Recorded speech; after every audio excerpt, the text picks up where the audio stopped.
Salut à tous, aujourd'hui on parle de la divinité païenne qui se nourrit de l'âme des enfants, j'ai nommé Bagoul.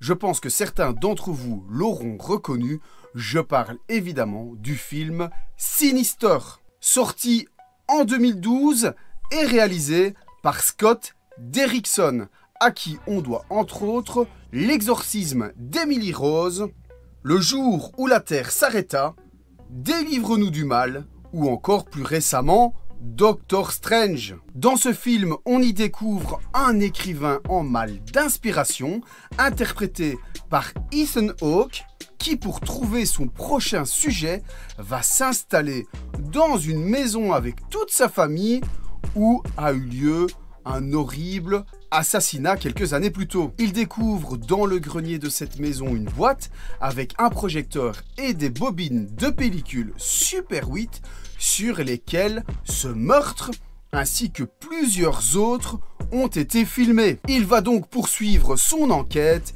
et va découvrir une entité qui semble en vouloir à sa famille. Cette entité se surnomme Bagoul, comme je vous l'expliquais en intro, et se nourrit de l'âme des enfants.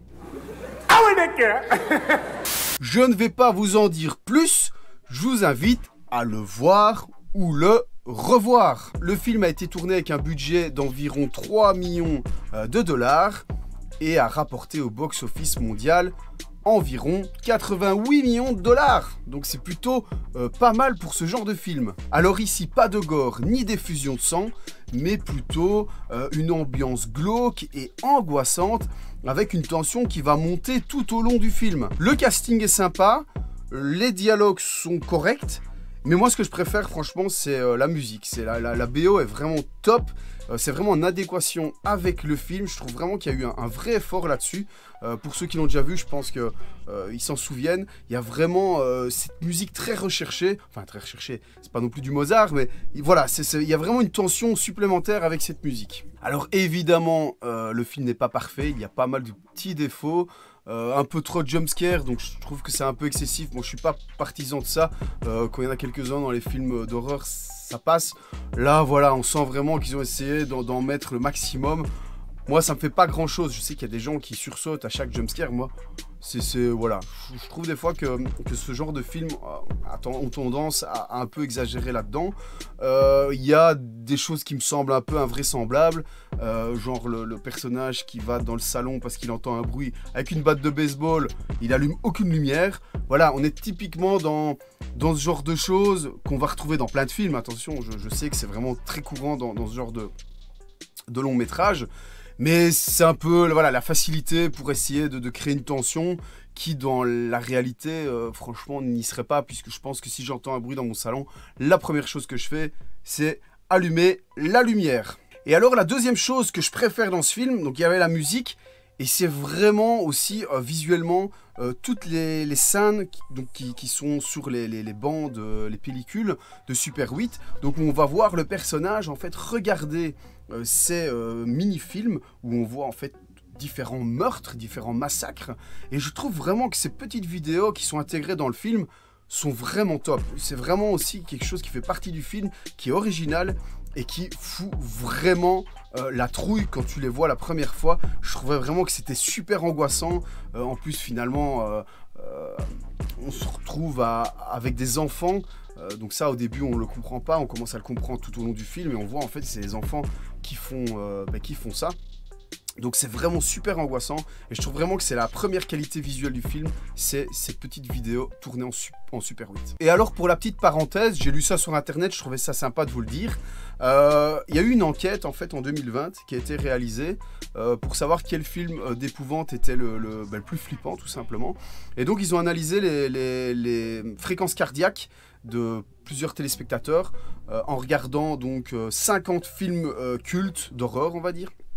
Et donc sur les 50 films qui ont été analysés, eh bien il semblerait que ça soit celui-ci, donc Sinister, qui soit le premier, donc qui soit reconnu comme le film le plus terrifiant de tous les temps. Alors voilà, ça reste une enquête, je sais pas la valeur qu'elle a, mais voilà, j'ai lu ça, je trouvais ça marrant. Donc dites-moi ce que vous en pensez, si vous avez vraiment eu peur en regardant ce film, ou si vous avez d'autres films qui vous font plus peur. N'hésitez pas à laisser un commentaire. Et donc pour en revenir sur le film, en 2015 sortira la suite, donc Sinister 2, où eh bien, on va suivre l'histoire qui se passe un peu plus tard que le premier, avec donc une maman qui va emménager dans une maison avec ses 2 enfants. Évidemment, maison où il y a eu aussi un meurtre précédemment, évidemment. Et donc évidemment, on va repartir dans une histoire assez similaire. Le 2, je ne l'ai plus vu depuis un petit temps, il faudrait que je le regarde. J'ai en tête qu'il était correct. Bon, maintenant, on n'a plus la surprise du premier, évidemment, donc on sait ce qui va se passer. Mais j'ai en tête que ça restait plutôt de bon niveau, donc à confirmer, il faudrait que je le regarde de nouveau. Dites-moi pareil en commentaire si vous avez aussi aimé le 2. Donc voilà, et donc en lien avec tout ça, comme je fais d'habitude, donc j'ai fait 2 vidéos précédemment qui étaient un peu différentes. Là on revient sur un modèle plus classique, et donc je vais vous présenter une pièce, un objet qui vient de la franchise Sinister, qui est juste ici, et c'est ceci, hop là. Donc le voilà. Alors je vous dis déjà, je kiffe cette pièce. Ça fait un petit temps que je regardais pour acheter un masque de ce film-là, même si voilà, le film je le trouve cool. Je suis pas un énorme fan, mais j'aime bien le masque. Alors, je commence vraiment à adorer les masques. Comme vous l'aurez compris, je commence vraiment à kiffer ça. Je commence à en avoir pas mal. Donc voilà, masque utilisé pour le 2e film. Donc masque porté par l'acteur Nicolas King, donc qui a joué dans les 2 le personnage de Bagoul. Donc moi j'ai rajouté en fait une perruque. Évidemment elle n'est pas d'origine, donc on va l'enlever. Moi j'ai vraiment rajouté ça pour, voilà, dans la présentation ça donne une dynamique, quoi. On reconnaît plus facilement le personnage. Donc j'ai acheté une bête perruque sur Amazon, pour ne pas les citer. Et voilà, donc je trouve que ça fait le job. Mais sinon, moi le masque, je l'ai reçu sans la perruque. Donc, je pense que l'acteur avait une perruque aussi, hein, parce que je vais vous mettre une photo, je suis pas sûr qu'il ait eu un jour des longs cheveux. Donc à mon avis, il avait aussi une perruque. Donc voilà, donc comme vous voyez, c'est masque, prothèse assez épaisse, donc qui était collé sur son visage. Ensuite, il venait faire les raccords sur le cou, etc. Plutôt avec du maquillage. Et je pense effectivement qu'après, il mettait une perruque. Je vais vous mettre des gros plans, je le dépose comme je fais d'habitude. Alors, ce que j'ai reçu avec, mais que j'ai décidé de ne pas exposer, bon, c'est un choix personnel, j'ai reçu ceci. Voilà, en fait le masque était là-dessus à la base, quand je l'ai reçu. Donc c'est un moule du visage du personnage en plâtre. Vous voyez en fait ici, on peut lire Nick, hein, voilà. Nick, donc Nicolas, Sinister 2. Donc voilà, le masque était posé là-dessus. Maintenant il tenait pas des masses.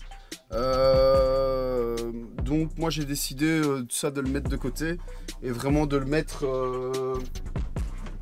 de l'exposer de la même façon que mes autres masques. Donc c'est pareil, c'est plus beau je trouve pour exposer, d'avoir les mêmes présentoirs avec chaque masque différent. Mais ça c'est vraiment un choix personnel. Les yeux sont condamnés on va dire. Donc on ne sait absolument rien voir avec ce masque. Effectivement l'acteur ne bouge pas des masses, hein. C'est souvent en fait des plans assez fixes. Donc il n'avait pas besoin de voir du coup. Et voilà, je trouve que c'est une pièce emblématique je vais dire du cinéma d'horreur moderne. Finalement, ça fait quand même partie de ces films ces 10 dernières années qui a eu son succès. Encore maintenant, les gens en parlent.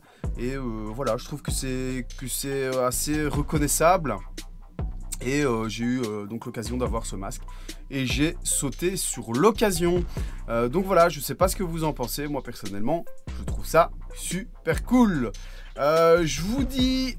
un grand merci à tous de me suivre, d'être de plus en plus nombreux. Je vous invite à vous abonner, à liker, à partager, ça fait toujours plaisir. Et eh bien, je vous dis à très vite. Salut!